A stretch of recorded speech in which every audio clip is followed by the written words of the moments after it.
Hello students and welcome back to your own channel Singh creations education. अगर आप चाहते हो कि नीट और बोर्ड्स दोनों के लिए आपकी क्लास 12th बायोलॉजी प्रिपेयर हो जाए, वो भी एनसीईआरटी लाइन बाय लाइन, तो आप बिल्कुल सही वीडियो देख रहे हो। बिकॉज हमारे चैनल पर हमने स्टार्ट की हुई है एनसीईआरटी वन शॉट वीडियो, जिसके अंदर हम क्लास 12th बायोलॉजी के सभी चैप्टर्स को एनसीईआरटी से पढ़ाएंगे, लाइन बाय लाइन आपको एक्सप्लेन करेंगे, ताकि आप लोग अपने NEET examination as well as board examination के लिए कंप्लीटली प्रिपेयर हो जाओ। बिकॉज आप सभी जानते हो कि बायोलॉजी के लिए एनसीईआरटी से बेटर बुक कोई नहीं है। आज का जो हमारा चैप्टर होने वाला है वो है माइक्रोब्स इन ह्यूमन वेलफेयर। ये पूरा चैप्टर आज हम एनसीईआरटी से ही रीड करने वाले हैं और पूरा समझने वाले हैं। जितने भी इंपॉर्टेंट चीजें हैं वो मैंने यहाँ पर हाईलाइट कर दी हैं। येलो से वो पार्ट हाईलाइट है जिससे पॉसिबल क्वेश्चंस हैं, और ग्रीन से वो पार्ट हाईलाइट है जो कि पीछे एग्जामिनेशंस में आपसे पूछा जा चुका है, चाहे वो 2022 का एग्जाम हो, 2023, 2024, इन सभी में इस पार्ट से क्वेश्चन जरूर आए हैं। माइक्रोब्स इन ह्यूमन वेलफेयर से पहले हम कई चैप्टर्स को कवर कर चुके हैं, जिन सभी चैप्टर्स को मैंने एक प्लेलिस्ट के अंदर लिस्ट कर दिया है। इस प्लेलिस्ट का लिंक आपको नीचे डिस्क्रिप्शन बॉक्स में मिल जाएगा। और इसके अलावा मैं आपको बताना चाहूंगी कई चैप्टर्स हैं जो कवर हो चुके हैं, जैसे कि हमारा principle of inheritance and variation, molecular basis of inheritance, human health and disease, evolution, ठीक है, sexual reproduction, human reproduction, reproductive health, सभी का इंडिविजुअल लिंक आपको नीचे डिस्क्रिप्शन बॉक्स में मिल जाएगा। ओके, तो आप प्लीज इन सभी वीडियोस को जरूर देखना। हमने ह्यूमन हेल्थ एंड डिजीज में पढ़ा कि कैसे microorganism important role play करते हैं हमें किसी भी डिजीज को कॉज करने में। अब हम इस चैप्टर में, जो कि है माइक्रोब्स इन ह्यूमन वेलफेयर, इसमें हम पढ़ने वाले हैं कि जो माइक्रोब्स हैं वो आखिर कैसे ह्यूमंस के काम आते हैं। ओके, हम ये भी देखेंगे घर में किस तरह से काम आते हैं, इंडस्ट्रीज में सीवेज जो हमारा पर्टिकुलर वेस्ट होता है उसको ट्रीट करने में कैसे काम आते हैं, प्रोडक्शन ऑफ बायोगैस, बायोगैस को बनाने के लिए कैसे काम आएंगे, bio control agent as well as bio fertiliser, इन सभी में माइक्रोब्स यूज होते हैं। Besides macroscopic plants and animal, अब तक हम पढ़ते हुए आए थे कि इस अर्थ पे प्लांट और एनिमल, फ्लोरा एंड फौना देखा जाता है, but microbes are the major component of biological system on the earth. यानी कि इस अर्थ पे प्लांट और एनिमल के अलावा माइक्रो ऑर्गेनिज्म भी बहुत इंपॉर्टेंट रोल प्ले करते हैं बायोलॉजिकल सिस्टम में। You have studied about the diversity of living organism in class 11। आपने पढ़ा है डाइवर्सिटी, जो आपकी कंप्लीट यूनिट है उसके अंदर आपने सभी चीजों के बारे में पढ़ा है। Which are the ones that are only microscopic, ये क्वेश्चन है। Do you remember which kingdom among the living organism contain microorganism, किस किंगडम में आते थे, कई में आते थे। हमारा मोनेरा में भी हमारे माइक्रो ऑर्गेनिज्म है, यानी कि हमारे कौन हो गए, बिल्कुल सही, बैक्टीरिया। हमारे फंजाई में भी है, ठीक है। Now microbes are present everywhere, in soil, water, air, inside our bodies and that of other animal and plants। सब जगह आपको माइक्रो ऑर्गेनिज्म देखने को मिलेंगे, चाहे सॉइल हो, वाटर हो, एयर हो, हमारी बॉडी के अंदर, हमारी बॉडी के बाहर, दूसरे एनिमल्स पे, प्लांट्स पे, सभी में आपको देखने को मिलेंगे। They are present even at sites where no other life form could possibly exist. इसका मतलब क्या है, ये ऐसी जगहों पर भी प्रेजेंट है जहां पर कोई दूसरी लाइफ फॉर्म एग्जिस्ट नहीं कर सकती, ठीक है। ना ही वहां पर प्लांट देखे गए हैं, ना ही वहां पर एनिमल देखे गए हैं, बट माइक्रोब्स को वहां पर देखा गया है। उसके बाद इसके एग्जाम्पल में आप देखो, ऐसी कौन सी कंडीशन है जहां पे सिर्फ माइक्रोब पाए जाते हैं, जैसे कि deep inside the geyser, thermal vents में, जहां बहुत ज्यादा टेम्परेचर होता है, as high as 100 degree Celsius, वहां पर ना ही प्लांट ग्रो करेगा, ना ही एनिमल या ह्यूमंस वहां पर हो सकते हैं, सिर्फ माइक्रो ऑर्गेनिज्म वहां पर पाए जा सकते हैं। Deep in the soil, under the layers of snow several meters thick and in highly acidic environment। क्या कहना चाहते हैं कि सॉइल, मिट्टी के नीचे भी बहुत डीप लेयर में, बर्फ में जहां पर बहुत कोल्ड टेम्परेचर होगा, हाईली एसिडिक एनवायरनमेंट में जहां एनवायरनमेंट बहुत ज्यादा एसिडिक है, उस एनवायरनमेंट में भी माइक्रो ऑर्गेनिज्म सर्वाइव कर सकते हैं। माइक्रोब्स आर डाइवर्स, बहुत अलग तरह से आपको देखने को मिलते हैं अलग अलग माइक्रोब। ऐसा नहीं है कि सिर्फ बैक्टीरिया को माइक्रोब बोलोगे या फंजाई को बोलोगे। Protozoa, bacteria, fungi and microscopic animal and plant viruses, viroids, और एक और बहुत इंपॉर्टेंट है वो है prions. What are prions? That are proteinaceous infectious agent, right. ये प्रोटीनेशियस होते हैं। वायरस के अंदर डीएनए है ना, या फिर आरएनए होगा, लेकिन जो हमारे प्रायॉन्स हैं इनके अंदर आपको सिर्फ प्रोटीन जो होती है उसका मिसफोल्डेड वर्जन मिल जाता है। प्रायॉन्स क्या करते हैं? प्रोटीन को मिसफोल्ड कराते हैं। ओके, ठीक है, इसीलिए ये इन्फेक्शियस एजेंट होते हैं। Some of the microbes are shown in figure 10.1 and 10.2। आप यहाँ पर देख पा रहे हो ये जो कि बैक्टीरिया कौन से हैं?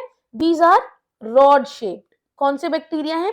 रॉड शेप, जैसे कि आपका बैसिलस एग्जाम्पल के तौर पे, ठीक है। ये जो आप देख रहे हो दीज आर स्फेरिकल शेप। कौन सी शेप है? Spherical shape, clear. जैसे कि आपका स्टेफाइलोकोकस, स्ट्रेप्टोकोकस, ये सभी कैसे होते हैं? बिल्कुल स्फेरिकल शेप। और लास्ट में आप देख रहे हो ऐसा माइक्रोब जिसके पास फ्लैजिला है, मतलब जिससे वो मूव कर पाएगा, मूवमेंट हो सकती है, मोटिलिटी होती है ना। उसके बाद यहां पर आप कुछ वायरसेस के स्ट्रक्चर देख रहे हो। फर्स्ट आप देख रहे हो बैक्टीरियोफेज का स्ट्रक्चर, एक ऐसा वायरस जो कि बैक्टीरिया को क्या करता है? इन्फेक्ट करता है। सेकंड है एडिनो वायरस। ये एडिनो वायरस का स्ट्रक्चर है जो कि रेस्पिरेटरी इंफेक्शन कॉज करता है। और ना हमारा लास्ट में है rod shaped tobacco mosaic virus, TMV, clear. TMV है जो कि रॉड शेप्ड होता है ना। तो हमारे यहाँ पर इस फिगर में इनको बताया गया है। Now important line is here which is saying microbes like bacteria and many fungi can be grown on nutritive media to form colonies। मतलब आप एक पेट्री प्लेट लो या आप एक टेस्ट ट्यूब लो। जब आप पेट्री प्लेट लेते हो तो आपको उसके ऊपर अगार डालने के बाद एक मीडिया बनता है। ऐसे पूरा इसको आप फिल कर दो, इसके अंदर पोर करो मीडिया। उस मीडिया को न्यूट्रिटिव मीडिया क्यों कहा गया है? क्योंकि उसके अंदर सारे वो न्यूट्रिशन है जो कि एक बैक्टीरिया या एक फंजाई को अपने आप को बढ़ाने के लिए, अपनी ग्रोथ कराने के लिए चाहिए। ओके, समझ में आया? एज वेल एज यहां पर मैंने टेस्ट ट्यूब का एग्जांपल क्यों लिया? टेस्ट ट्यूब के अंदर आपको अगार नहीं डालना होता है, आपको वही सारे कंपोनेंट डालने हैं बिना अगार के। क्यों? ताकि वो सॉलिडिफाई ना हो, ब्रोथ बन के रहे, और इस ब्रोथ के अंदर नाइट्रोजन का सोर्स भी होगा, जैसे कि सिलेक्टिव मीडिया के अंदर होता है, डिफरेंशियल मीडिया के अंदर होता है, और सभी चीजें। और जब आप इसके अंदर इनोकुलम यानी कि थोड़े से अमाउंट में बैक्टीरिया या फंजाई डालोगे, ये ग्रो कर जाएगा। ठीक है, समझ में आया? That can be seen with the naked eyes. आप उसको प्लेट को जब देखोगे 24 आवर्स की ग्रोथ के बाद, फंजाई में वो अराउंड 3 to 5 डेज लेता है ग्रो करने के लिए। आप जब उस ग्रोथ को देखोगे तो आपको माइक्रोस्कोप की जरूरत नहीं होगी, आप अपने आप सामने उसकी ग्रोथ को विजुअलाइज कर पाओगे। Such cultures are useful in studies of microorganism. ऐसे ही कल्चर को बनाया जाता है ताकि किसी माइक्रो ऑर्गेनिज्म की स्टडी की जा सके। आप यहाँ पर देखो बैक्टीरिया की जो कॉलोनीज हैं, यहाँ देखो एक पर्टिकुलर पेट्री प्लेट पे दिखाई गई है ना। एंड द फंगल कॉलोनी फसी फसी सी ग्रोथ होती है, थोड़ी सी, है ना। आप ये कह लो थोड़ा सा धुंधली धुंधली सी ग्रोथ होती है फंगल कॉलोनी की। क्लियर है? ये चीज क्लियर है? आगे बढ़े, चलो। In chapter 8 you have read that microbes cause a large number of disease in human being। जो मैंने आपको स्टार्टिंग में ही कहा है ना कि बहुत सारी डिजीजेस एनिमल और प्लांट में ही माइक्रोब्स करते हैं।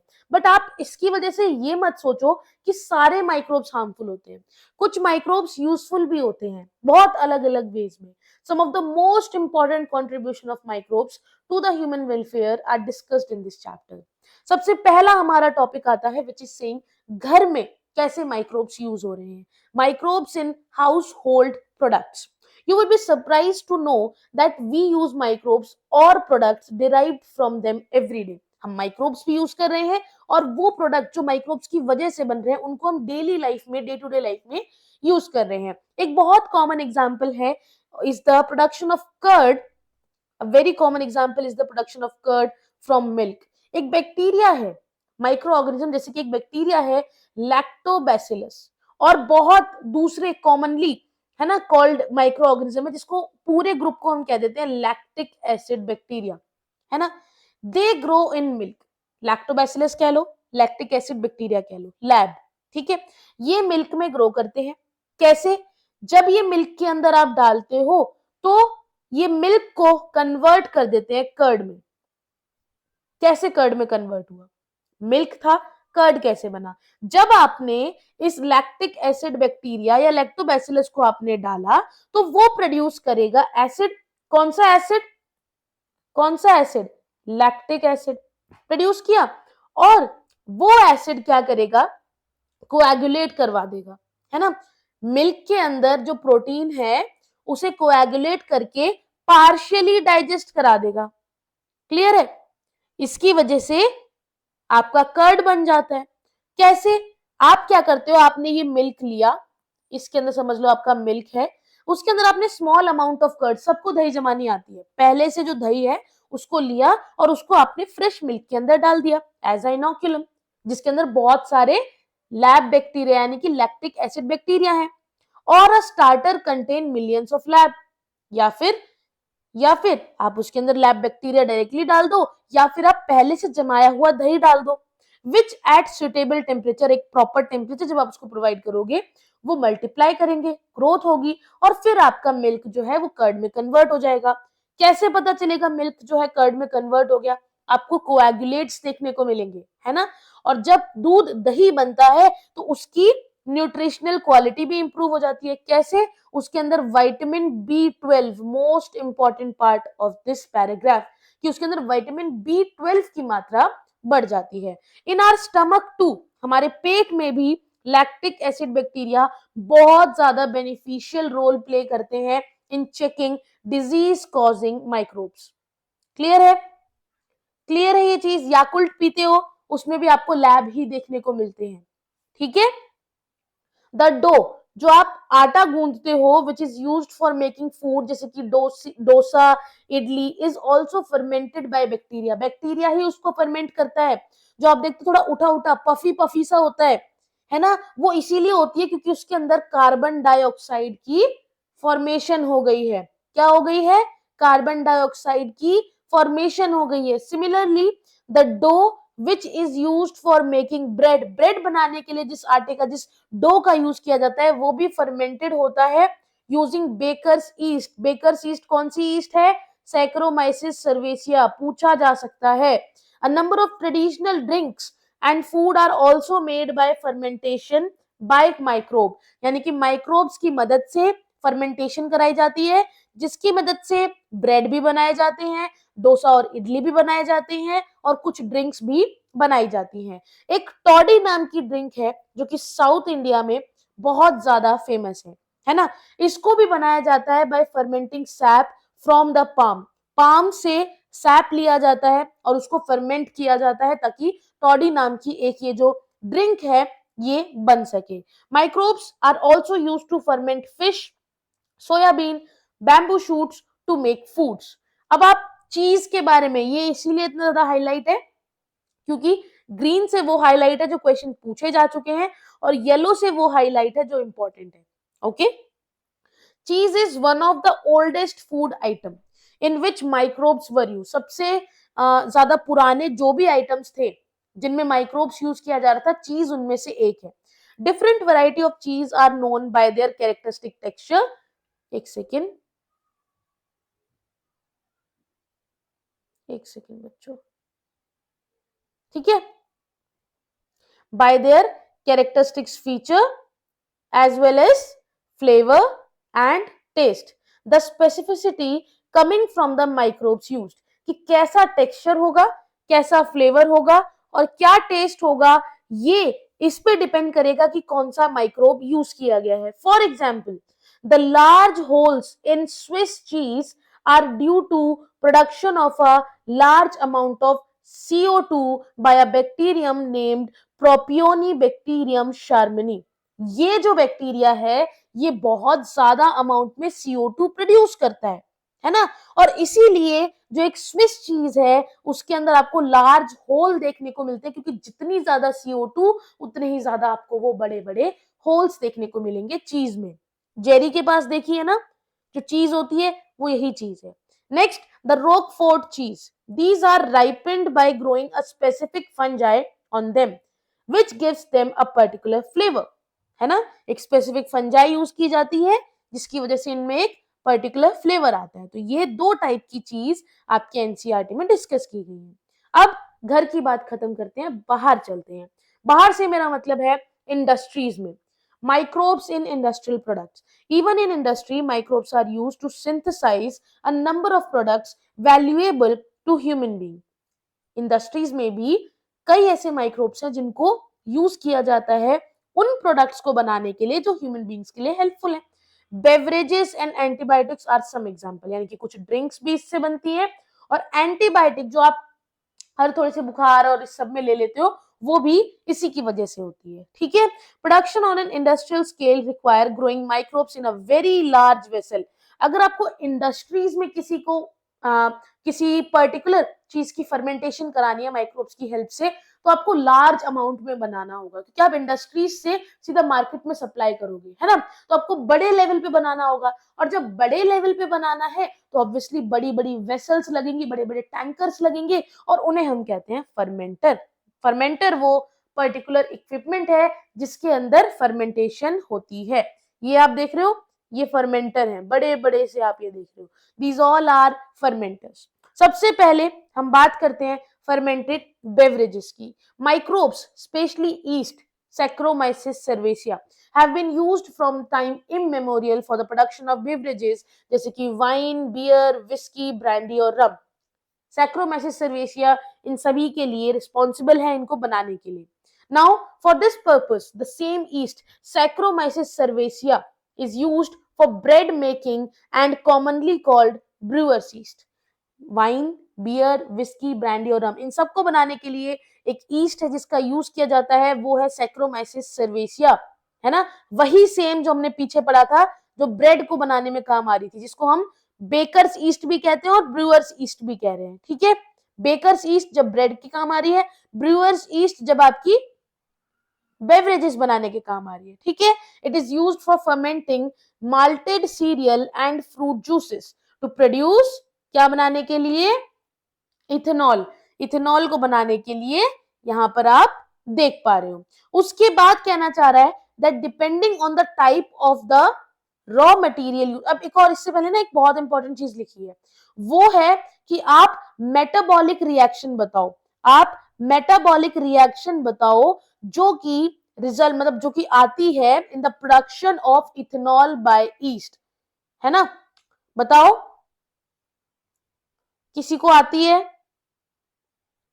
अगर किसी को आती है तो आप नीचे उसका रिजल्ट लिखो, रिजल्ट लिखो आप। बहुत इजी है, वेरी इजी रिएक्शन, है ना। इथेनॉल ईस्ट से कैसे बनेगा? ग्लूकोज पता है किसी को? ग्लूकोज बताओ। बेसिकली क्या होता है, क्या होगा, जो आपका इथेनॉल है ये बनाने के लिए ईस्ट की जरूरत पड़ती है, ये कहना चाह रहे हैं। किसकी जरूरत पड़ती है? ईस्ट की जरूरत पड़ती है। और ईस्ट जब आप ग्लूकोज लोगे, कोई भी शुगर लोगे, ईस्ट के साथ उसकी रिएक्शन करवाओगे, ईस्ट के साथ रिएक्शन करवाओगे तो बनता है इथेनॉल प्लस CO2। ये रिएक्शन है आपकी। ठीक है, याद रखोगे इसको। Now depending on the type of raw material used for the fermentation and the type of processing, चाहे with या without distillation, different type of alcoholic drinks are obtained. यानी कि किस टाइप का आप रॉ मटेरियल यूज कर रहे हो फर्मेंटेशन के लिए और कौन सा प्रोसेस यूज कर रहे हो, उस पे डिपेंड करता है कि कौन सी एल्कोहलिक ड्रिंक बन रही है। जैसे कि वाइन और बियर दोनों ही प्रोड्यूस होती हैं विदाउट डिस्टिलेशन, जबकि विस्की और ब्रांडी और जो रम है These are produced by distillation of the fermented broth. The photograph of fermentation plant is shown in this figure. इसमें भी है और नीचे यहाँ ये पूरा प्लांट है 10.5 है आपकी, ठीक है, ये देखो करेक्ट। अब हम बात करते हैं सेकंड जो कि है एंटीबायोटिक्स। बेवरेजेस हमने देख लिया, अब एंटीबायोटिक्स पे आ जाएंगे। Antibiotics produced by microbes are regarded as one of the most significant discoveries of 20th century and have greatly contributed towards the welfare of human society. Anti का मतलब होता है ग्रीक में विच मीन्स अगेंस्ट, हम बोलते हैं ना anti social है, एंटी नेशनल है, ये सारी चीजें, तो उसका मतलब है अगेंस्ट, हम किस चीज के अगेंस्ट हैं। एंड बायो का मीन्स हम सभी को पता है लाइफ, तो एक साथ जब ये आते हैं it means against life, disease के बेसिस पे कह रहे हैं हम, ठीक है, जो ऑर्गेनिज्म डिजीज कॉज करता है ये उसको खत्म कर देते हैं, उसकी लाइफ के अगेंस्ट काम करते हैं। Whereas with reference to human beings they are pro life, pro life मतलब कि उनकी हेल्प करते हैं, they are not against it. Antibiotics are the, एक second, antibiotics are the chemical, एक second, these are the chemical substances which are produced by some microbes and can kill or retard the growth of other। मतलब antibiotics को बनाने वाले कोई अलग से नहीं आते हैं, माइक्रो ऑर्गेनिज्म यानी कि बैक्टीरियाज ही होते हैं, माइक्रो ऑर्गेनिजम्स ही होते हैं, फंजाई ही होते हैं, समझ में आया। और उनको बनाने वाले अगर ये हैं तो पर्टिकुलरली समझ लो एक हमारा फंजाई है, इसने अगर एंटीबायोटिक बनाया, वो एंटीबायोटिक किसी बैक्टीरिया को मारेगा, उसको या तो मार देगा या तो ग्रोथ नहीं होने देगा। जब मार देगा तो ये एंटीबायोटिक होगा बैक्टीरियोसाइडल, क्या होगा, इट विल बी बैक्टीरियोसाइडल। और जब ये इसकी ग्रोथ को रिटार्ड कर देगा यानी कि इसकी ग्रोथ को रोक देगा, तब उसे हम कहेंगे बैक्टीरियोसाइडल। क्या कहेंगे हम उसे, हम कहेंगे, एक सेकेंड, इसे हम कहेंगे बैक्टीरियोसाइडल, क्लियर है ना। जब किल कर देगा बैक्टीरियोसाइडल और एल है, और जब रिटार्ड यानी कि रोकेगा बैक्टीरियोस्टेटिक, ठीक है, क्लियर है ये चीज। उसके बाद सबसे पहली चीज, you are familiar with the commonly used antibiotic penicillin. आप में से सभी को पता होगा पेनिसिलिन एक एंटीबायोटिक है। Do you know that penicillin was the first antibiotic to be discovered, पहली एंटीबायोटिक थी जो डिस्कवर की गई थी, and it was chance discovery, by chance हो गई थी। कैसे, जो अलेक्जेंडर फ्लेमिंग थे ना, जब वो काम कर रहे थे स्टेफाइलोकोकाई बैक्टीरिया पे, ही वंस ऑब्जर्व्ड अ मोल्ड यानी कि एक फंगस देख रहे थे वो, growing in one of his unwashed culture plates. एक कल्चर की प्लेट थी जिसे उन्होंने वॉश नहीं किया था और ऐसे ही रख दिया था। उन्होंने देखा कि उसे जब वॉश नहीं किया तो उस पे स्टेफाइलोकोकाई लगा रह गया, है ना, जिसपे वो काम कर रहे थे। और कुछ टाइम बाद उन्होंने देखा कि उसी प्लेट के ऊपर जिसमें स्टेफाइलोकोकाई लगे रह गए थे, तो उस पे ही अब फंगस आके ग्रो कर रही है, और जहां जहां फंगस ग्रो कर रही है वो एक ऐसा केमिकल रिलीज कर रही है जिसके अराउंड स्टेफाइलोकोकाई ग्रो नहीं कर पा रहे, है ना, नहीं कर पा रहे। तो इसको समझने के लिए उन्होंने कई एक्सपेरिमेंट्स किए और ये पाया, he found out that it was due to a chemical which was produced by the mould, जो कि हमारा पेनिसिलिन है ना, and he named it penicillin after the mould Penicillium notatum. ये वो मोल्ड है जो यहाँ पर ग्रो होना शुरू हुआ था, और जो सब्सटेंस इसने बनाया था वो है पेनिसिलिन, जिसको एंटीबायोटिक कहा गया था। However, its full potential as an effective antibiotic was established much later by Ernst Chain and Howard Florey. This antibiotic was extensively used to treat American soldiers wounded in World War II. Fleming, Chain, and Florey, they were awarded the Nobel Prize in 1945 for this discovery. Simple. Penicillin की कहानी समझ में आई, कैसे by chance इसकी discovery हुई, कैसे by chance पता चला कि एक एंटीबायोटिक जैसी चीज भी होती है, एक ऐसा केमिकल होता है जो दूसरे को ग्रो नहीं करने देता। After penicillin other antibiotics were also purified from other microbes, है ना, और भी कई देखी गई। कौन से हैं, टेट्रासाइक्लिन भी है ना, टेट्रासाइक्लिन, और आपका एम्पिसिलिन, ये भी कई एंटीबायोटिक्स हैं। Antibiotics have greatly improved our capacity to treat deadly disease जैसे कि प्लाग, वूपिंग कफ, काली खांसी जिसे कहते हैं, diphtheria and leprosy, clear, which used to kill millions all over the world. यानी कि जब एंटीबायोटिक्स पाई गई उससे पहले इन्हीं डिजीज से कई लोग अपनी जान गंवा चुके थे, लेकिन अब जब ये एंटीबायोटिक मिल गई तो ये in disease causing micro organism को मार दे रही थी, ग्रो नहीं होने दे रही थी, जिसकी वजह से लोगों को बीमारियां नहीं हो रही थी। Today we can not imagine a world without antibiotics. Next topic हमारा कहता है केमिकल, कौन से हैं, enzymes and other bioactive molecule. Microbes को यूज किया जाता है कमर्शियल और इंडस्ट्रियल प्रोडक्शन के लिए, है ना। कौन से, जैसे कि एक सेकेंड, जैसे कि आपका ऑर्गेनिक एसिड हो गया, अल्कोहल हो गया, आपका एंजाइम्स हो गए।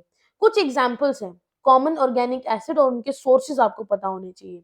ऑर्गेनिक एसिड और उनके सोर्सेज, जैसे कि सिट्रिक एसिड एक ऑर्गेनिक एसिड है और उसको प्रोड्यूस करने वाला सोर्स एस्परजिलस नाइगर जो कि एक फंगस है। एसिटिक एसिड एक ऑर्गेनिक एसिड है, उसको प्रोड्यूस करने वाला fungus sorry bacteria is Acetobacter aceti, ठीक है। उसके बाद हमारा ब्यूटेरिक एसिड एक हमारा ऑर्गेनिक एसिड है जिसको प्रोड्यूस करने वाला एक बैक्टीरिया है क्लोस्ट्रीडियम ब्यूटिलिकम। और लास्ट है हमारा लैक्टिक एसिड जिसको प्रोड्यूस करने वाला बैक्टीरिया है लैक्टोबैसिलस। क्लियर है ये चीज, क्लियर है, इतना समझ में आया। सैक्रोमाइसिस सर्वेसिया का याद रखना, ईस्ट जिसको हम यूज करते हैं किसको बनाने के लिए, किसको बनाने के लिए, इथेनॉल को बनाने के लिए, है ना। यहां तक क्लियर है। अब हम बात करेंगे कुछ एंजाइम्स की। The use of microbes for the production of enzyme, जैसे कि lipase enzyme, these are used in detergent formulation. Lipase को लॉन्ड्री के लिए यूज किया जाता है। These are helpful in removing the oily stains from the laundry. उसके बाद हम ये देखेंगे that you must have noticed that bottled fruit juices bought from the market are clearer as compared to those made at home. This is because जो हम बाहर से bottles वाला जो जूस लाते हैं वो क्लियर होता है रेदर देन जो हम घर पर निकालते हैं वो उतना क्लियर जूस नहीं होता है। क्यों? बिकॉज जो बॉटल के जूसेस होते हैं उनको क्लैरिफाई कर दिया जाता है bye the use of pectinase and protease. Pectinase और प्रोटीएज को यूज किया जाता है बॉटल जूसेस में टू क्लियर इट आउट, है ना। उसके बाद आपका स्ट्रेप्टोकाइनेज जो कि आपको स्ट्रेप्टोकोकस बैक्टीरिया से मिलता है ना। इस बैक्टीरिया ये स्ट्रेप्टोकोकस बैक्टीरिया स्ट्रेप्टोकाइनेज एंजाइम को प्रोड्यूस करता है and the modified in genetic engineering is used as a clot buster.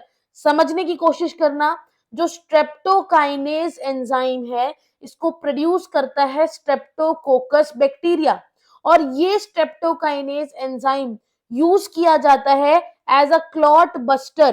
क्यों? आप समझ लो आपका हर्ट है, ऐसा वाला हर्ट बना लेते हैं, ठीक है, वो थोड़ा डिफिकल्ट हो जाएगा अभी बनाना, है ना। तो इस हर्ट के पास आर्टरीज है, कोरोनरी आर्टरी वगैरह, उनके अंदर से आपका ब्लड जो है वो हार्ट तक पहुंचता है फिर वापस आएगा। तो अगर अगर यहाँ पे क्लॉट बनने स्टार्ट हुए तो ये कुछ ऐसे क्लॉट बन जाएंगे और जगह कम हो जाएगी ब्लड के सर्कुलेशन की। तो ये क्लॉट्स को हटाना इंपॉर्टेंट है, तो उन्हें दिया जाता है स्ट्रेप्टोकाइनेज जो कि ब्लड थिनर है यहाँ पर, जो आपके इसमें क्लॉट्स ही नहीं बनने देगा, क्लॉट बस्टर है ना।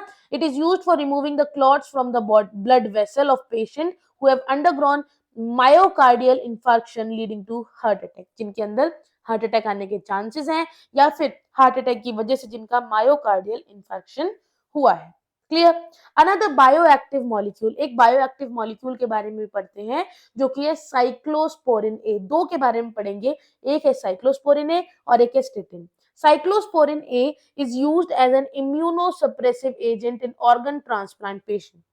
मतलब ये एक पर्सन है जिसकी किडनी खराब हो गई है, लिवर खराब हो गया है, ये एक दूसरा पर्सन है जिससे हम किडनी या लिवर लेंगे और इसके अंदर ऐड कर देंगे। ऐड से मेरा मतलब है एक और ऐड नहीं करेंगे, जो खराब हो गई उसको निकाल के उसकी जगह पर नई जो हमारी किडनी है वो लगा देंगे। अब जैसे ही करेंगे तो इसका इम्यून सिस्टम जो है इस पर्सन का जो कि रिसीवर है, इम्यून सिस्टम एक्टिवेट हो जाएगा और वो बोलेगा कि भाई ये मेरी बॉडी का पार्ट नहीं है, ये मेरी बॉडी का ऑर्गन नहीं है, इसको बाहर निकालो।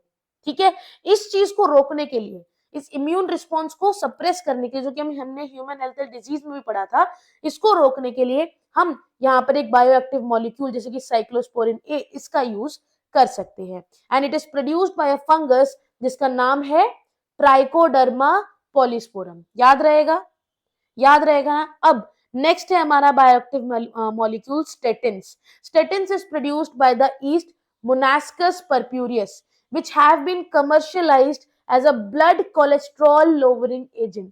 स्टेटिन को प्रोड्यूस करने वाला है मोनास्कस परप्यूरिस, और मोनास्कस परप्यूरिस के अलावा जो कि ईस्ट है, it is used as a blood cholesterol lowering agent। It acts by competitively inhibiting the enzyme which is responsible for synthesis of cholesterol। जो एंजाइम कोलेस्ट्रॉल को बढ़ा रहा है, बना रहा है, उसके साथ कंपटीशन करता है हमारा स्टेटिन और उसे कोलेस्ट्रॉल नहीं बनाने देता है। ऐसे ये ब्लड के कोलेस्ट्रॉल को कम करता है। क्लियर है, समझ में आया इंडस्ट्रीज में कैसे यूज हो रहा है, हाउस होल्ड में कैसे यूज हो रहा है। अब हम बात करेंगे कि जो हमारा वेस्ट प्रोड्यूस होता है, सीवेज वेस्ट जो है, उसके अंदर माइक्रोब्स को हम कैसे यूज कर सकते हैं उसको ट्रीट करने के लिए। ठीक है, so third topic is microbes in sewage treatment। We know that large quantities of wastewater are generated every day in cities and towns। A major component of this wastewater is human excreta। हम जानते हैं कि जैसे जैसे lifestyle change हो रही है, urbanisation हो रहा है, लोग बढ़ रहे हैं, पॉपुलेशन बढ़ रही है,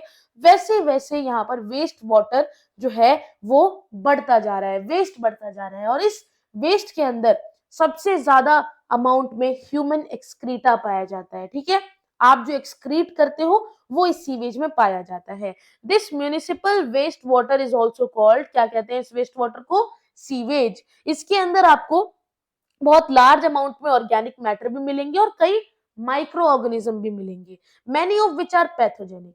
ठीक है, जैसे कि आपका इकोलाई भी मिल सकता है आपको।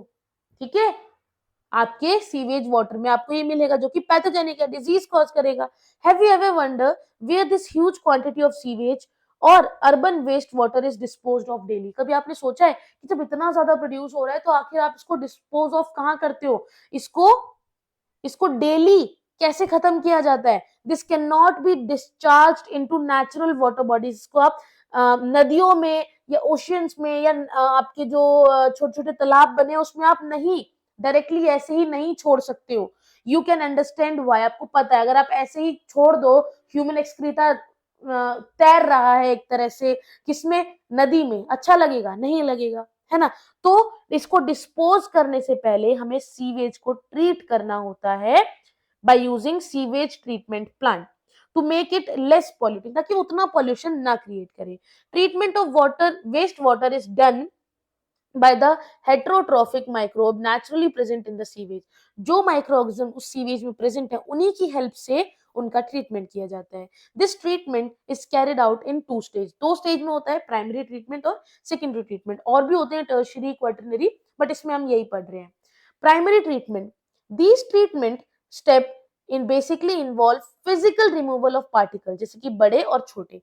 समझ लो पहली बार आपके सामने एक सीवेज वाटर पड़ा हुआ है, आप सबसे पहले अगर आपने मन बना लिया है मुझे इसको ट्रीट करना है, मुझे इसे क्लीन करना है, सबसे पहले क्या करोगे, जो आंखों से आपको दिख रहे हैं बड़े बड़े अगर कोई पर्टिकुलर वेस्ट आपको उसके अंदर दिख रहा है, मैटर दिख रहा है, आप उसको निकाल लोगे, छोटे वाले मैटर को भी निकाल लोगे। कर लिया। From the sewage through filtration and sedimentation, यानी कि या तो सेडिमेंट करा दो, बिठा दो उसको और तब उसको निकाल लो, राइट, या तो उसको फिल्टर आउट कर लो। These are removed in stages, अलग अलग, सॉरी, अलग अलग स्टेजेस में इसको रिमूव किया जाता है। वो स्टेजेस क्या है, सबसे पहले floating debris is remove by sequential filtration, मतलब जो भी मलबा जिसे कहते हैं जो कि टॉप पे है ना, फ्लोट कर रहा है, आप उसको रिमूव करो बार बार फिल्टर करके, है ना, हो गया। उसके बाद देन जो ग्रिट होता है, चाहे वो सॉइल हो या छोटे छोटे पेबल्स हो, उनको निकाला जाता है उस वेस्ट वाटर में से बाय सेडिमेंटेशन। ठीक है, जितने भी सॉलिड हैं दैट सेटल फ्रॉम, नीचे जो है ना जितने भी सॉलिड हैं वो सेटल हो जाते हैं। समझ लो ये आपका प्लांट है, इसमें सारे सॉलिड यहाँ पर सेटल हो जाएंगे, जो ऊपर ऊपर तैर रहे थे वो आपने निकाल लिए। अब यहाँ पर आपका बचा इफ्लुएंट, जो पानी बचा वो क्या है आपका इफ्लुएंट। यहाँ पर सारा आपका सेडिमेंट होके प्राइमरी स्लज बन गया, जितना भी है, जो भी पार्टिकल्स हैं, सॉलिड पार्टिकल नीचे बैठ जाएंगे, उसे हम कहेंगे प्राइमरी स्लज, और जो ऊपर की तरफ जो चीजें बचती हैं, पानी जैसा जो बचेगा, उसे कहेंगे effluent. Effluent from the primary settling tank is taken for secondary treatment. अब इस इफ्लुएंट को यहां से निकालकर, इस इकट्ठे हुए को छोड़ देंगे, लेकिन जो इफ्लुएंट है उसको निकालकर हम सेकेंडरी ट्रीटमेंट करेंगे। सेकेंडरी ट्रीटमेंट यानी कि बायोलॉजिकल ट्रीटमेंट, इसमें हम यूज करते हैं माइक्रोब्स का। द प्राइमरी इफ्लुएंट, जो इफ्लुएंट आपका बना था, उसको पास किया जाता है इनटू लार्ज एरेशन टैंक, मतलब कि बड़े से टैंक में जहां पर प्रॉपर एयर है, ऑक्सीजन है, वहां पर उसको ट्रांसफर कर दिया जाता है। Where it is constantly agitated, constantly उसको मिक्स किया जाता है मैकेनिकली, और एयर को उसके अंदर इंट्रोड्यूस किया जाता है। जब एयर आप उसके अंदर दे रहे हो और कॉन्स्टेंटली उसको आप क्या कर रहे हो, एजिटेट, यानी कि उसको घुमा भी रहे हो, उसको मिक्स भी कर रहे हो, तो आपके जो माइक्रो ऑर्गेनिज्म जो कि बहुत तेजी से ग्रो होना शुरू हो जाएंगे। क्यों? क्योंकि उनको न्यूट्रिएंट भी मिल रहे हैं, प्लस उनको एयर भी मिल रही है, जिसकी वजह से उनको ग्रोथ होने में आसानी हो रही है। और वो कौन से माइक्रोब्स है? एरोबिक। एरोबिक मतलब in the presence of oxygen. Then vigorously growth होगी इन माइक्रोब्स की into the flocs. What is flocs? Flocs क्या होते हैं?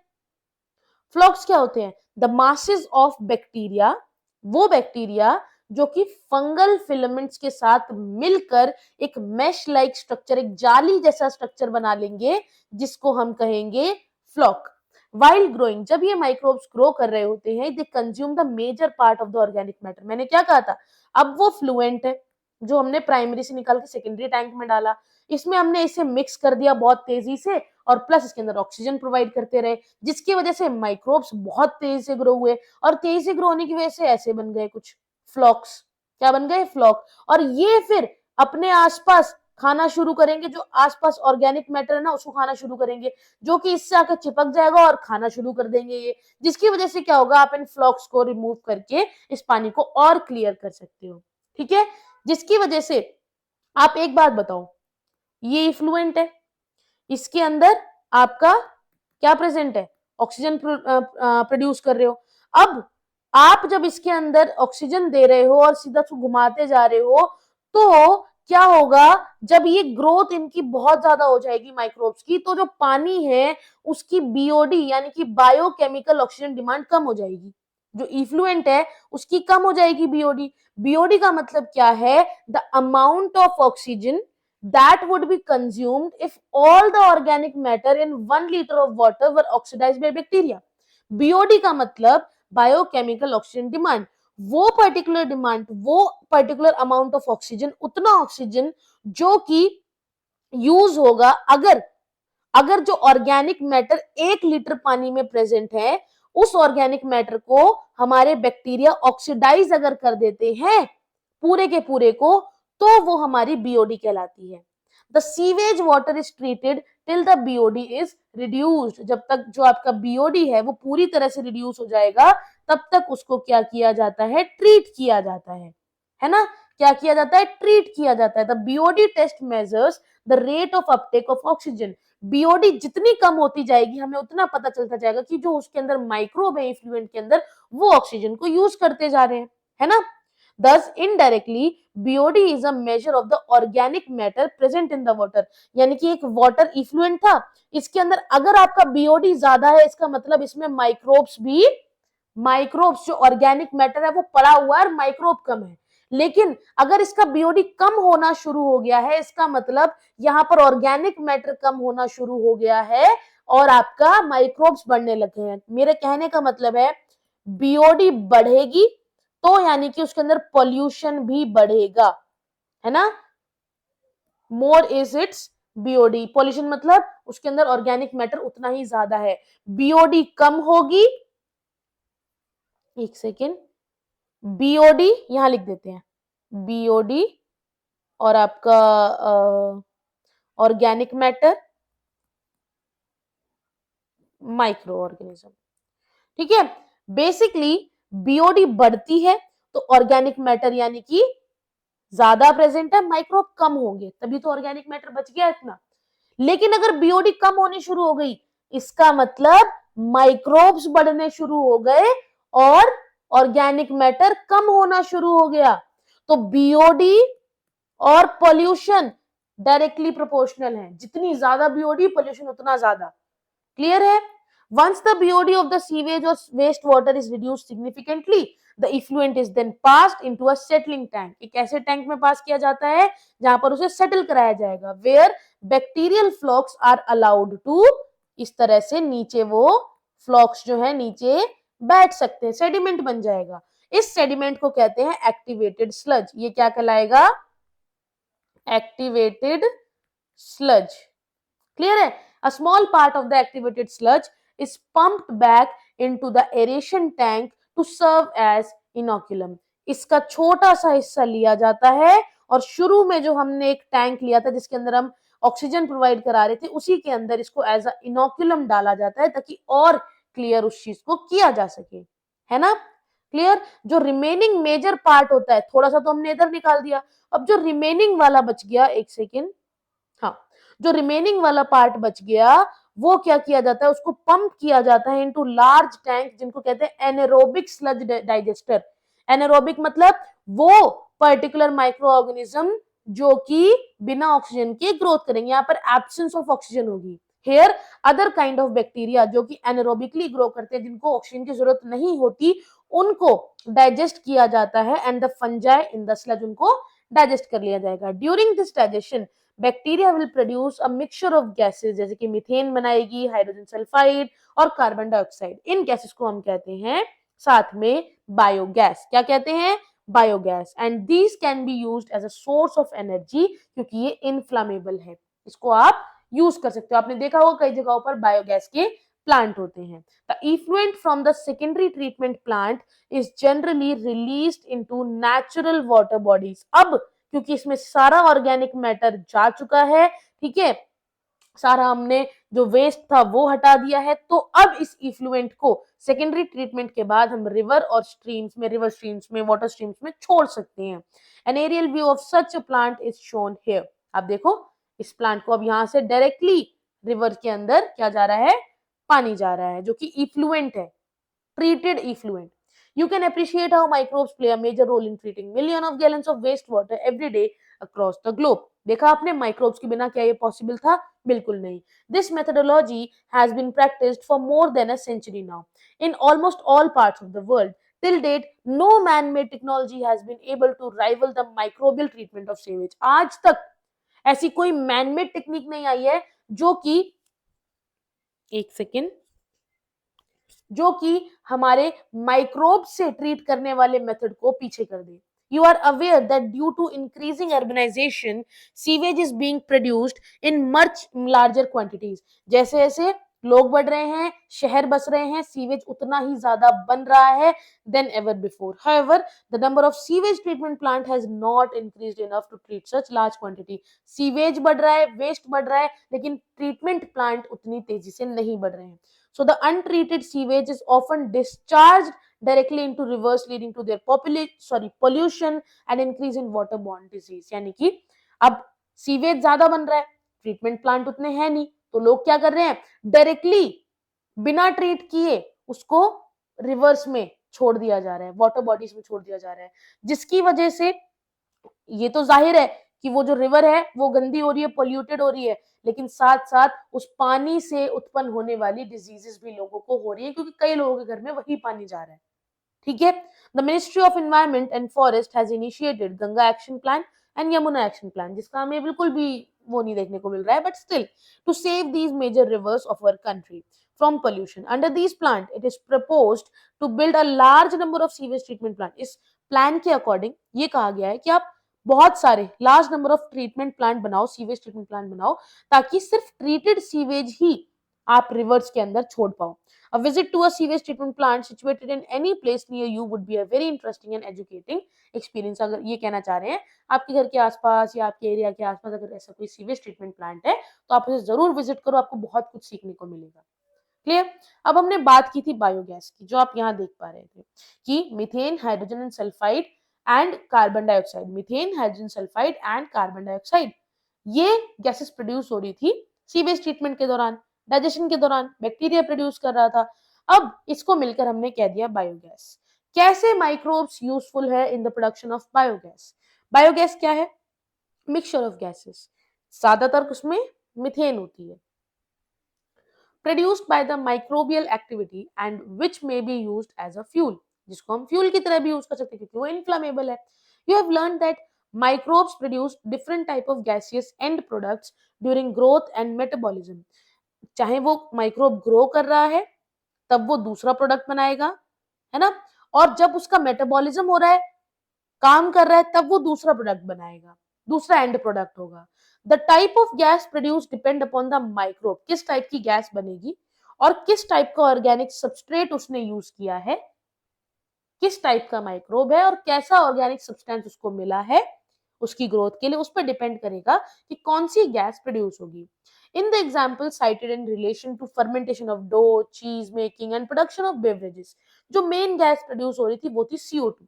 हाउएवर कुछ ऐसे बैक्टीरिया हैं जो कि एनारोबिकली भी ग्रो करते हैं, जिन्हें गैस की ऑक्सीजन की कोई जरूरत नहीं है। किस पर ग्रो करते हैं? सेल्यूलोसिक मटेरियल पे। और इस पे ग्रो करने पे वो क्या करते हैं? लार्ज अमाउंट में मिथेन बनाते हैं विद CO2। किसके साथ बनाते हैं? आपके मिथेन बनेगी, लेकिन मिथेन के साथ क्या बनेगा? बताओ, मिथेन के साथ क्या बनेगा? बिल्कुल सही, कार्बन डाई ऑक्साइड, है ना, कार्बन डाई ऑक्साइड। और दूसरा क्या बनेगा? बिल्कुल सामने लिखा हुआ है, hydrogen gas. These bacteria are collectively called methanogen. Methane बनाने वाले bacteria methanogen. And one such common bacteria is Methanobacterium, important. These bacteria are commonly found in the anaerobic sludge during sewage treatment. Anaerobic sludge याद है जो tank में हमने pass on किया था, यहाँ पर लाइन भी थी, एनारोबिक स्लज, है ना। तो इस एनारोबिक स्लज में आपको सीवेज ट्रीटमेंट के दौरान ये बैक्टीरियाज मिल जाते हैं। दिस बैक्टीरियाज एक और जगह पे प्रेजेंट है, वो है कैटल के र्यूमिन में।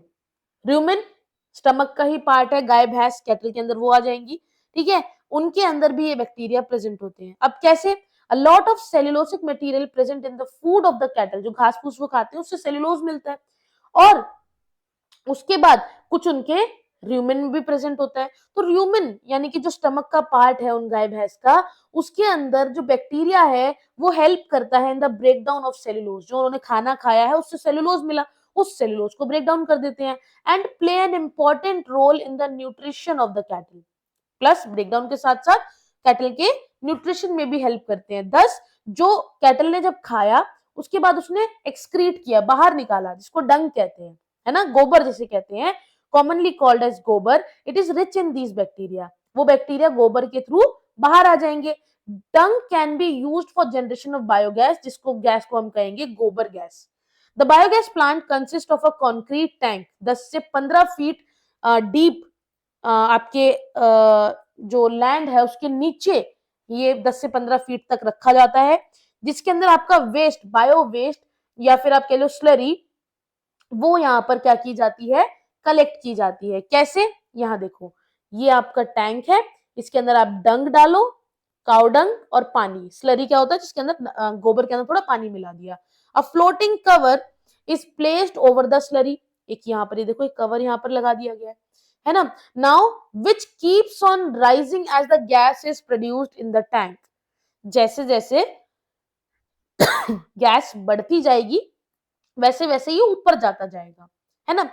The biogas plant has an outlet which connected to a pipe, ये एक आउटलेट है जो कि पाइप से कनेक्टेड है, to supply biogas to near by houses, आसपास के घरों में बायोगैस पहुंच सके। The spent slurry is removed through another outlet, जो स्लरी यहाँ पर यूज हो चुकी है उसको दूसरे आउटलेट से बाहर निकाल लिया जाता है और उसको फिर बाद में एज अ फर्टिलाइजर यूज किया जाता है। Cattle Dang is available in large quantities in rural areas, क्योंकि वहां पर गाय भैंस का यूज ज्यादा होता है, गांव में ज्यादा होता है, तो कैटल डंग वहां पे ज्यादा मिल जाएगा, गोबर वहां ज्यादा मिल जाएगा। So biogas plant are more often built in rural areas, यानी कि गांव में ज्यादा बनाए जाते हैं। The biogas thus produced is used for cooking and lightning, इन सब चीजों में इसे यूज किया जाता है। अब ये पिक्चर में आप देख रहे हो जिसमें आप क्या क्या देख पा रहे हो? सबसे पहले आप मुझे बताओ आप क्या क्या देख पा रहे हो यहाँ पर? एक बहुत ही सिंपल सी चीज आपको दिख रही होगी, वो ये है कि स्लरी, यहाँ पर स्लरी बनती है, काउडंग डाला जाता है, वाटर डाला जाता है, उसके बाद यहाँ से स्लरी धीरे धीरे नीचे जाएगी और नीचे जाने के बाद वो जब यूज होगी तो पहली चीज यहाँ पर क्या बनेगी, आपकी मीथेन, कार्बन डाइऑक्साइड, हाइड्रोजन, ये गैसेस बनेंगी। इन गैसेस को यहाँ होल्ड करके रखा जाता है, होल्ड करके रखा जाता है। और ये रिंग ऊपर क्यों आ रही है, क्योंकि गैस बन रही है बन रही है बन रही है, और जितना भी आपका जो पर्टिकुलर वेस्ट जो निकल के आ रहा है, स्लज जो निकल के आ रहा है उसको दूसरे टैंक से बाहर निकाल लिया जाता है ना। ये डाइजेस्टर है जहां से सारे की सारी स्लरी है जिसको डाइजेस्ट किया जाएगा, है ना, जिससे माइक्रोब्स की हेल्प से ये गैसेस बनेंगी। क्लियर है ये वाली चीज? और गैस यहाँ पर होल्ड होती है और धीरे धीरे यहाँ से आउटलेट से बाहर जाके घरों तक पहुंचती है। ये इसमें बताया गया है बायोगैस प्लांट में, और कुछ भी नहीं है ना।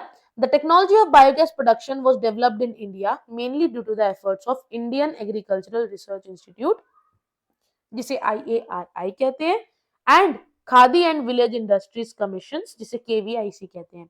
अगर आपका स्कूल गांव के आसपास है तो आप जरूर जाकर देखिए बायोगैस प्लांट को, आपको काफी कुछ सीखने को मिलेगा, वही यहाँ पर लिखा हुआ है। Microbe as biocontrol agent. Biocontrol refers to the use of biological method for controlling plant disease and pest. Biocontrol का मतलब कि आप biological method से plant और के अंदर जो भी डिजीज हो रही है, चाहे वो पेस्ट की वजह से, इंसेक्ट की वजह से, उसे कंट्रोल किया जा सके। आज की सोसाइटी के अंदर these problems have been tackled increasingly by the use of chemical का यूज करके, जैसे कि इंसेक्टिसाइड हो गए, पेस्टिसाइड हो गए, इनकी मदद से आप इन प्रॉब्लम्स को सॉल्व कर लेते हो। जो केमिकल्स हैं जो आप इनमें यूज करते हो, इंसेक्टिसाइड में, पेस्टिसाइड में, बहुत ज्यादा टॉक्सिक होते हैं और बहुत हार्मफुल भी होते हैं प्लांट्स के लिए भी और फिर वो हमारे लिए भी, क्योंकि हम उनको कंज्यूम कर रहे हैं। To human beings and animals like and have been polluting our environment. जैसे कि आप कोई इंसेक्टिसाइड, कोई पेस्टिसाइड डालते हो तो जिस सॉइल पे वो प्लांट ग्रो कर रहा है उस सॉइल को भी हार्म करता है, ठीक है। ग्राउंड वाटर में भी वो कहीं ना कहीं लीच आउट कर जाते हैं, उसको भी कहीं ना कहीं वो पॉल्यूट कर देते हैं और फिर इनडायरेक्टली वो हम तक पहुंचता है और हमें दिक्कत होती है उस चीज से, right. Vegetable, fruits, crop plants, ये सब इससे अफेक्ट होते हैं। इसीलिए आजकल लोग ऑर्गेनिक फार्मिंग की तरफ जा रहे हैं, है ना। Our soil is also polluted through our use of weedicide to remove weeds. Weeds मतलब जो छोटी छोटी घास वगैरह उग जाती है ना, इनको रिमूव करने के लिए, अनवांटेड को रिमूव करने के लिए भी वीडिसाइड्स यूज कर रहे हैं, जिसकी वजह से जो हमारी लैंड है, जो हमारी सॉइल है, मिट्टी है, जिसके अंदर हमें ग्रोथ करानी है, एग्रीकल्चर कराना है, वो मिट्टी ही खराब हो रही है, बंजर हो रही है ना। तो इनका यूज करना बंद करना होगा। तो biological control of pest and disease include करता है, क्योंकि एग्रीकल्चर में there is a method of controlling pest that relies on natural predation rather than introduced chemical. Natural predation मतलब समझ लो ये पेस्ट है, एक ऐसा अपर हैंड वाला बंदा ले आओ जो इसको खा जाए, प्रेडेटर ले आओ जो इसको अपना प्रे बना ले। समझे? समझे इस चीज को, कि उसके ऊपर कोई ऐसा चीज ले आओ जो उसको खाता हो। A key belief of the organic farmer is that biodiversity furthers health। मतलब कि आपको हमेशा बायोडाइवर्सिटी बनाए रखना होगा, पूरी तरह से खत्म नहीं कर सकते। The more variety a landscape has, the more sustainable it is. The organic farmer therefore works to create a system। वो एक इकोसिस्टम को डिस्टर्ब नहीं करना चाहते, वो एक ऐसा सिस्टम बनाना चाहते हैं जहां पर insects that are sometimes called, जिन्हें कभी कभी पेस्ट भी कह देते हैं अगर उन्हें ना हटाया जाए, but instead they are kept at manageable level by a complex system of check and balances within a living and vibrant ecosystem. मतलब ये देखा जाए कि वो पेस्ट जो है वो ज्यादा तो नहीं बढ़ रहे हैं, है ना, मैनेजिंग लेवल पे होने चाहिए, उनको बैलेंस बनाकर रखना होगा, इकोसिस्टम को डिसबैलेंस किए। Contrary to the conventional farming practices which often use chemical methods to kill both useful and harmful life form indiscriminately। मतलब ऑर्गेनिक फार्मर क्या चाहते हैं कि जो हार्मफुल है वो खत्म हो जाए, लेकिन ऑर्गेनिक वाले खत्म ना हो, जो कि बेनिफिशियल है उस प्लांट के लिए, वो इंसेक्ट्स खत्म ना हो, एक इकोसिस्टम बना रहे। लेकिन जो इंसेक्टिसाइड और पेस्टिसाइड है उसमें बिना भेदभाव किए अच्छे बुरे सबको मार दिया जाता है, कि तू कीड़ा है तो मतलब तू पेस्ट है, मार दिया जाता है। इसीलिए ये अप्रोच जो है, इस अप्रोच की वजह से ही हमें लगा कि हमें एक ऐसी अंडरस्टैंडिंग को डेवलप करने की जरूरत है जहां पर ऑर्गेनिज्म की इंटरेक्शन को समझा जा सके with fauna, animal and flora यानी कि plant. The organic farmer holds the view that the eradication of the creature that are often described as pest is not only possible, पूरी तरह से हटाना possible नहीं है, but undesirable भी है. For without them, the beneficial predatory and parasitic insects which depend upon them as food or host would not be able to survive. हो सकता है अगर वो जो आपके प्लांट के लिए पेस्ट है वो किसी और के लिए खाना है, किसी और ऑर्गेनिज्म के लिए वो खाना है. अगर आपने उन पेस्ट को खत्म कर दिया तो ये मान के चलो कि जो उसको खा रहा था वो भी मर जाएगा. एग्जाम्पल है घास. अगर आपने घास को खत्म किया अपनी लैंड पे से, तो उस घास को खा रही थी गाय या कोई घोड़ा या कोई बकरी. अब वो घास खत्म हो गई तो बकरी का, वो घोड़े का, वो गाय का खाना खत्म हो गया, उसकी वजह से उसकी डेथ हो जाएगी. तो हमने इकोसिस्टम को डिस्टर्ब कर दिया. वही यहाँ पर कहना चाह रहा है. इसीलिए the use of bio control measure will greatly reduce our dependence on toxic chemical and pesticide. अगर हम बायो कंट्रोलेबल मेजर्स को यूज करें, है ना, ऑर्गेनिक फार्मिंग का यूज करें, तो हम इन चीजों से बच सकते हैं. An important part of the biological farming approach is to become familiar with the various life forms that inhabit the field. Field के ऊपर कितने टाइप की लाइफ फॉर्म्स हैं उनको पहचानना जरूरी है, जैसे कि प्रेडेटर्स और pest, and also their life cycle, pattern of feeding कैसे खाते हैं, हैबिटेट कौन सी प्रेफर करते हैं. This will help in developing appropriate means of biocontrol. The very familiar beetle with red and black marking जैसे कि हम लेडी बर्ड जिसे कहते हैं, लक के लिए जिसे हम देखते हैं, और dragonflies. These are useful to get rid of aphids and mosquitoes. Ladybird और ड्रैगन फ्लाइज आप ले आओ अगर आपको किसी जगह से एफिड्स और मॉस्किटो हटाने हैं. An example of microbial biocontrol agent that can be introduced in order to control butterfly caterpillar. अगर आपको बटरफ्लाई कैटरपिलर को रोकना है किसी जगह पे ग्रो होने के लिए, तो आप एक पर्टिकुलर माइक्रोब ला सकते हो, जैसे कि बैक्टीरिया हो गया बैसिलस thuringiensis, जिसको ऑफन आप बीटी कह देते हो.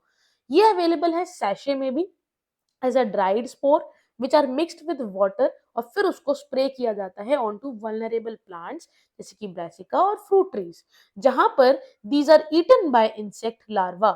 ठीक है, दीज आर इंसेक्ट, ये बटरफ्लाई कैटरपिलर जो लार्वा है ये इस फ्रूट के ट्री को या ब्रासिकास को खा जाता है. तो क्या करते हैं, सैशे में बैसिलस thuringiensis के स्पोर्स आते हैं, उसको पानी के साथ मिलाओ और स्प्रे कर दो. तो ऐसा क्यों हुआ, जो गट होता है ना लार्वा का, in the gut of the larva the toxin is released and the larva get killed. कैसे, आपने उस स्पोर्स को पानी के साथ मिला के इस ट्री के ऊपर क्या किया, स्प्रे कर दिया. अब जैसे ही वो लार्वा आएगा और इसको खाएगा, इस ट्री को खाएगा, तो इसके ऊपर तो स्पोर्स लगे हुए हैं, ये स्पोर उस लार्वा के गट में जाएंगे और एक टॉक्सिन रिलीज करेंगे. जैसे ही वो टॉक्सिन रिलीज होगा, जो लार्वा है वो मर जाएगा. The bacterial disease will kill the caterpillar but leave other insect unharmed. तो सिर्फ जो कैटरपिलर इस पेड़ को खा रही थी ना, सिर्फ वो मरेगी, दूसरे नहीं मरेंगे, है ना. Because of the development of method, जैसे कि जेनेटिक इंजीनियरिंग के मेथड, साइंटिस्ट ने एक bacillus thuringiensis toxin gene plant के अंदर इंट्रोड्यूस कर दिया है, जिसकी वजह से क्या है कि इस प्लांट के अंदर अब हमें स्प्रे करने की भी जरूरत नहीं है, ऑलरेडी वो जीन है जो हम कराते ना, रिकॉम्बिनेंट कराते थे, इस जीन की क्लोन क्लोन क्लोन बनवाए और हमने इसके अंदर इंट्रोड्यूस करवा दिया, जिसकी वजह से क्या हुआ कि अब इस प्लांट के पास बीटी जीन्स आ गए हैं, जिसकी वजह से जैसे ही कोई आएगा इसको खाएगा और वो मर जाएगा. वो कौन आएगा, बिल्कुल सही, caterpillar. Such plants are resistant to attack by insect pest. BT cotton is an example. Cotton का प्लांट, उसको एग्जांपल आप दे सकते हो, which is being cultivated in some states of our country. आप चैप्टर 12 बायोटेक्नोलॉजी के चैप्टर में इसके बारे में और डिटेल में पढ़ोगे, बट अभी के लिए इतना जानना बिल्कुल ईजी है. Biological control being developed for use in treatment of plant disease is the fungus Trichoderma. Trichoderma की species जो है, these are free living fungi that are very common in the root ecosystem. इसका मतलब क्या है, ये effective agents होते हैं बहुत सारी plant pathogen के लिए. Baculovirus are the pathogen that attack insects and other arthropods. Insects को और आर्थ्रोपोड्स को कौन अटैक कर रहा है, baculovirus. The majority of baculovirus used as a biological control agent. इसको यूज किया जाता है इन द जीनस न्यूक्लियोपॉलीहेड्रोवायरस में. ये वायरस अच्छे कैंडिडेट हैं और of species specific narrow spectrum insecticidal application. मतलब किसी पर्टिकुलर स्पीसीज को किसी पर्टिकुलर स्पीशीज को आपको खत्म करना है या आपको किसी पर्टिकुलर इंसेक्ट को खत्म करना है, उसके लिए अप्लाई करना है, तो ये बहुत अच्छे कैंडिडेट्स हैं। They have been shown to have no negative impact on plants, यानी कि आप अगर इंसेक्ट पे डाल दो सिर्फ इंसेक्ट्स पे आएगा, मैमल्स पे भी कोई इफेक्ट नहीं है, बर्ड, फिश और even on non target insects, सिर्फ जिसको आप टारगेट करोगे सिर्फ उस पे ही काम करेंगे। This is specially desirable when beneficial insects are being conserved to aid in an overall integrated pest management system, जो कि आईपीएम कहलाता है, और when an ecologically sensitive area is being treated, ऐसा एरिया जहां पर आपको सिर्फ इन्हें खत्म करना है, जो साइड में येलो पार्ट में आपके दूसरे इंसेक्ट रहते हैं, ह्यूमंस रहते हैं, इनको नहीं खत्म करना, तो उनके लिए आप इसे अच्छे से यूज कर सकते हो। किसको?